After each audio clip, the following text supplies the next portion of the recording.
Assalamualaikum warahmatullahi wabarakatuh. Alhamdulillah wa syukurillah wa ni'matillah. Sekedar sebagai informasi ilmu dan pengetahuan, ada zikir tubuh la ilaha illallah, zikir hati Allah, zikir nafas hu Allah, kemudian zikir rahasia ah. Mengapa ada perbedaan-perbedaan zikir ini? Sebenarnya tidak beda.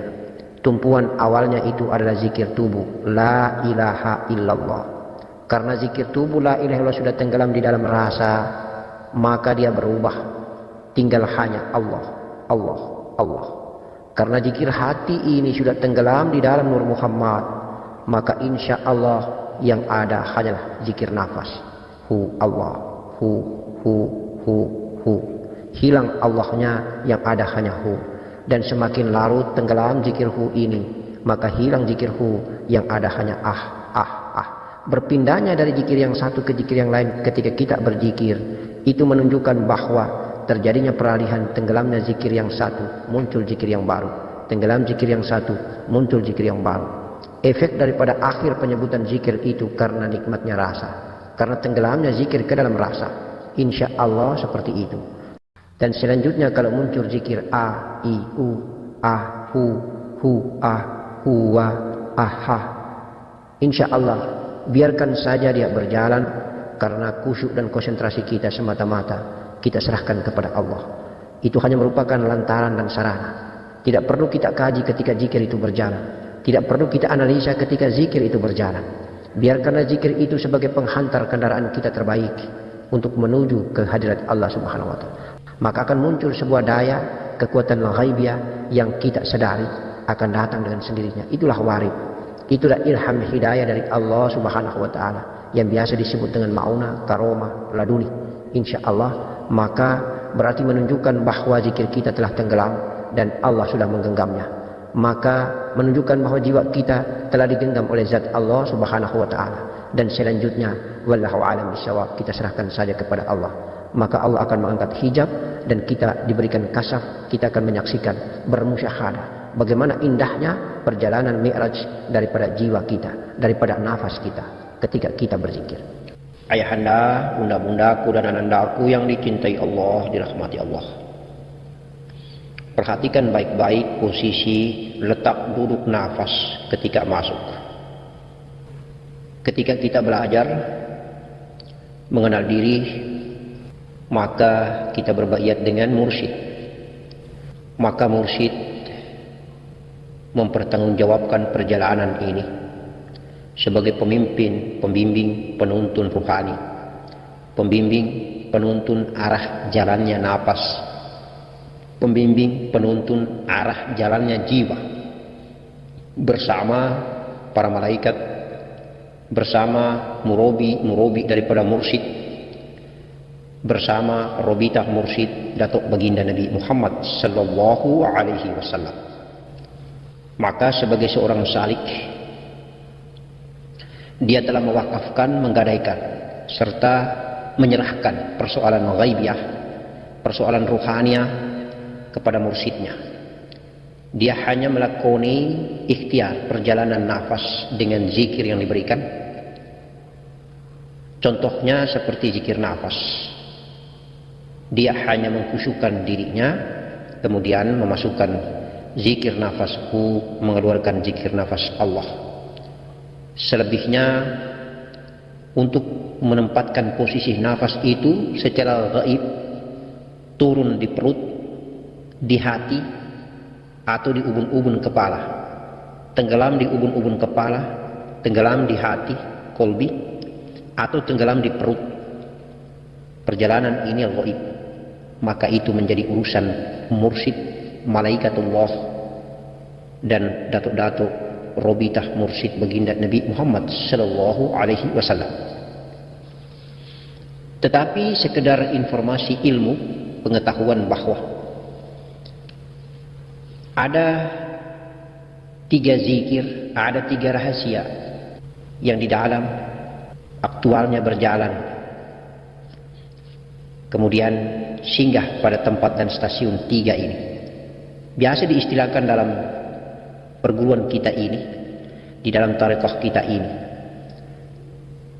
nafas Allah, nafas Ahmad, dan nafas Adam.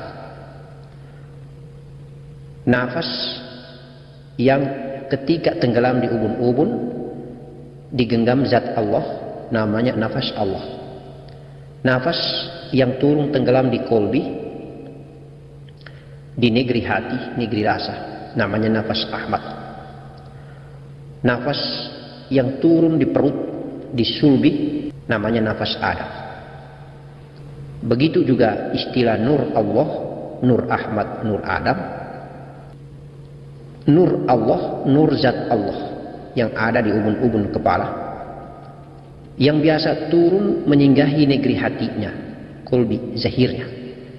Ketika nur zat ini turun menyinggahi negeri hati, maka namanya menjadi nur Ahmad.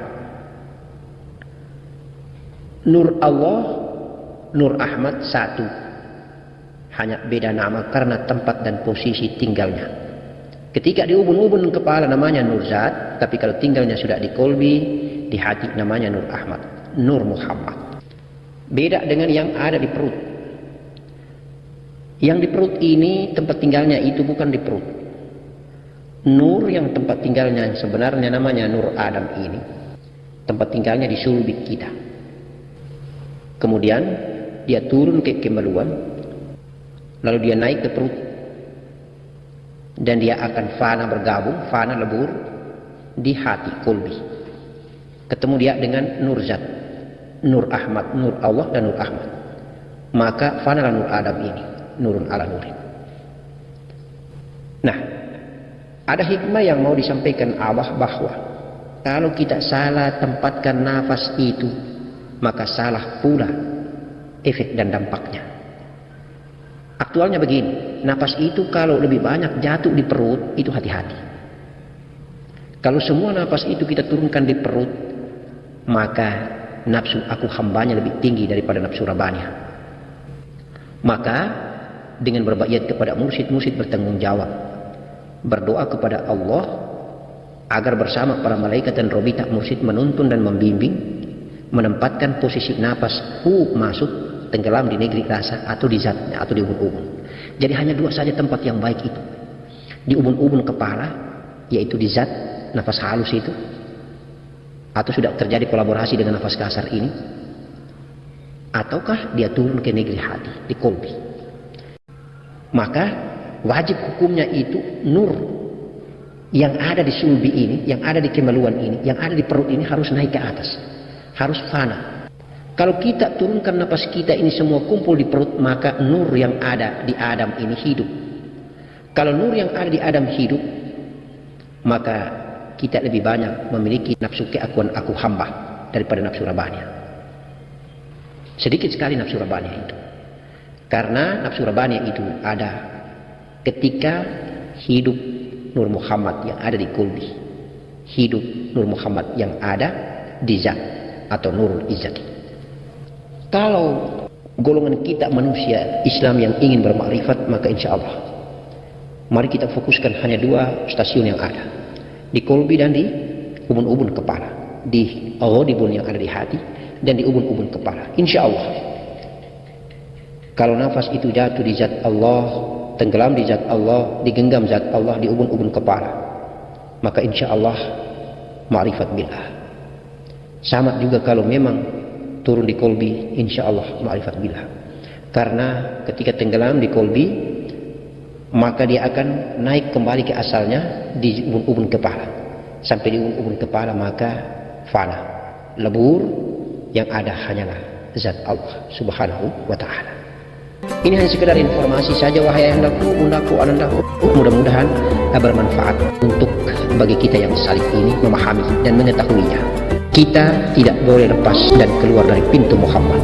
Kita berada di atas sirat Muhammad, maka insya Allah kita selamat dunia wal akhirat. Allahumma salli wa sallim ala Sayyidina Muhammad wa ala ali Sayyidina Muhammad. Assalamualaikum warahmatullahi wabarakatuh.